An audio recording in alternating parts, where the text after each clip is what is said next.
আপুনি কেতিয়াবা ভাবিছেনে এই পৃথিৱীৰ আটাইতকৈ দামী বস্তুটোৰ দাম কিমান হ'ব পাৰে? 1 কোটি, 100 কোটি নে 1000 কোটি?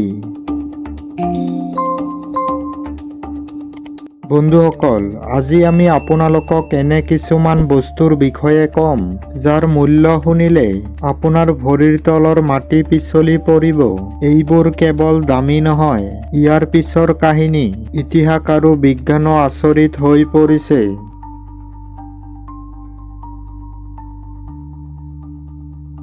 কিছুমান বস্তু মানুহে নিজৰ বিলাসিকতাৰ বাবে তৈয়াৰ কৰিছে, আন কিছুমানে আকৌ বিজ্ঞানৰ আশ্চৰ্য সৃষ্টি। কিছুমান বস্তুৰ মূল্য কোটি কোটি ডলাৰ, আনহাতে কিছুমানৰ মূল্য ইমানে বেছি যে কল্পনা কৰাও কঠিন। গতিকে ভিডিঅ'টো একেবাৰে শেষলৈ চাব, কাৰণ শেষৰ তালিকাৰ বস্তুটোৰ মূল্য আৰু ৰহস্য জানিলে আপুনিও আচৰিত হৈ পৰিব। আহক আৰম্ভ কৰোঁ পৃথিৱীৰ 5টা আটাইতকৈ দামী আৰু আচৰিত বস্তু।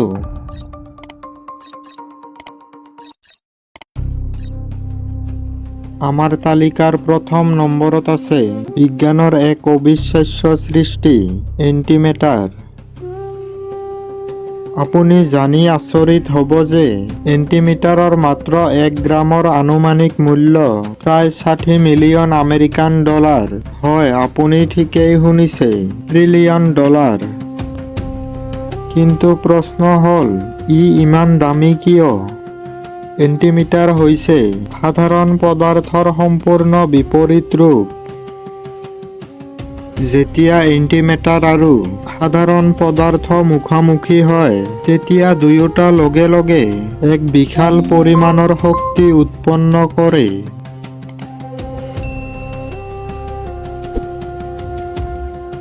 আইনষ্টাইনৰ বিখ্যাত সীমাকৰণ E=mc² এক বাস্তৱ উদাহৰণ।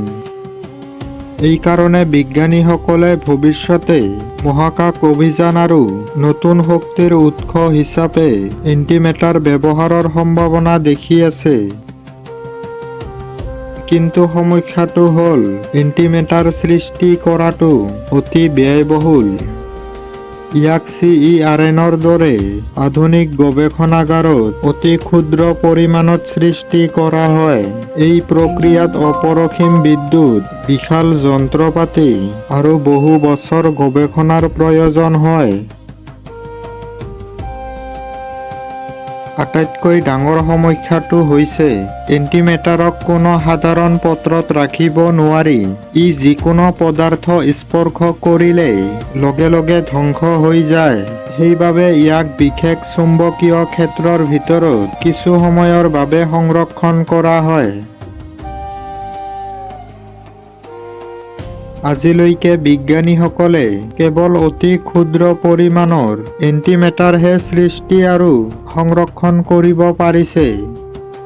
ভৱিষ্যতে যদি ইয়াক বহুত পৰিমাণ উৎপাদন আৰু নিয়ন্ত্ৰণ কৰিব পৰা যায়, তেন্তে মহাকাশ ভ্ৰমণ, শক্তিশালী উৎপাদনৰ ক্ষেত্ৰত এক নতুন যুগৰ সূচনা হ'ব পাৰে।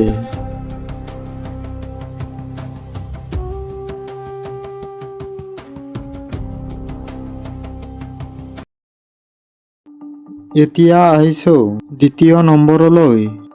এইবাৰ যিটো বস্তুৰ কথা ক'ম, সেয়া কোনো সাধাৰণ নাও নহয়। ই হৈছে বিলাসিতা, ধন সম্পদ আৰু কাৰিকৰী শিল্পকলাৰ এক অবিশ্বাস্য নিদৰ্শন। ইয়াৰ নাম হিষ্ট্ৰী সুপ্ৰিম। ইয়াক পৃথিৱীৰ আটাইতকৈ দামী বিলাসী য়ট বুলি কোৱা হয়।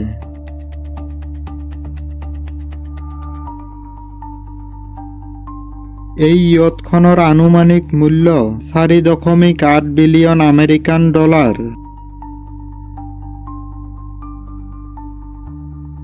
এই বিশাল য়টখন প্ৰায় 100 ফুট দীঘল। ইয়াক ডিজাইন আৰু নিৰ্মাণ কৰিবলৈ প্ৰায় 3 বছৰ সময় লাগিছিল।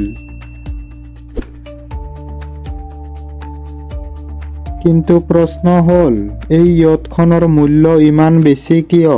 ইয়াৰ মূল কাৰণ হৈছে ইয়াত ব্যৱহাৰ কৰা অতি মূল্যৱান সামগ্ৰী। হিষ্টৰী সুপ্ৰিম তৈয়াৰ কৰোঁতে প্ৰায় 100 টন খাঁটি সোণ আৰু প্লেটিনাম ব্যৱহাৰ কৰা হৈছিল।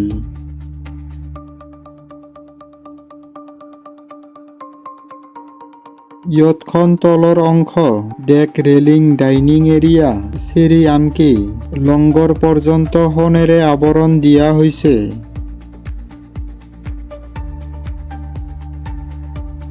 ভিতৰলৈ সোমালে যেন এখন 5 ষ্টাৰ হোটেলত প্ৰৱেশ কৰাৰ অনুভৱ হয়। ইয়াৰ বিলাসী শোৱাৰ কোঠা, ডাইনিং হল আৰু অন্যান্য কক্ষসমূহত ব্যৱহাৰ কৰা হৈছে পৃথিৱীৰ আটাইতকৈ দামী কাঠ, চামৰা আৰু অলংকাৰ।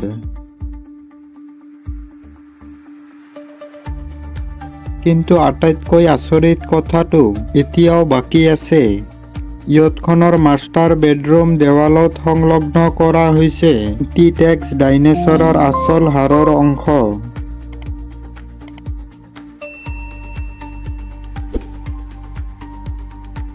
ইয়াতে ব্যৱহাৰ কৰা হৈছে মহাকাশৰ পৰা পৃথিৱীত অহা এক বিৰল উল্কাপিণ্ডৰ টুকুৰা।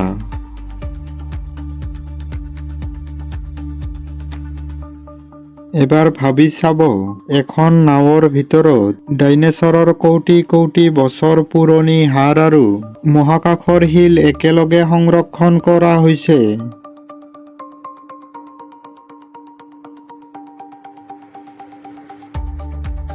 এয়া কেৱল এখন য়ট নহয়, ধন সম্পদ, বিলাসিতা আৰু মানুহৰ কল্পনা শক্তিৰ এক অসাধাৰণ নিদৰ্শন।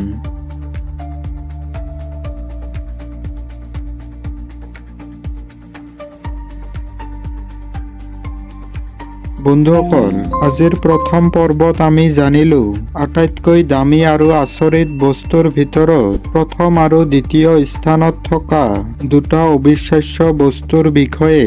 কিন্তু বিশ্বাস কৰক, ইয়াৰ পিছৰ তিনিটা বস্তু ইয়াতকৈ বহু বেছি আচৰিত। সেয়েহে দ্বিতীয় পৰ্ব পাবলৈ ভিডিঅ'টো এটা লাইক কৰিব আৰু আপোনাৰ প্ৰিয় নামটো কমেণ্টত নিশ্চয় জনাব আৰু চেনেলটো ছাবস্ক্ৰাইব কৰি বেল আইকনটো বজাই দিব নাপাহৰিব।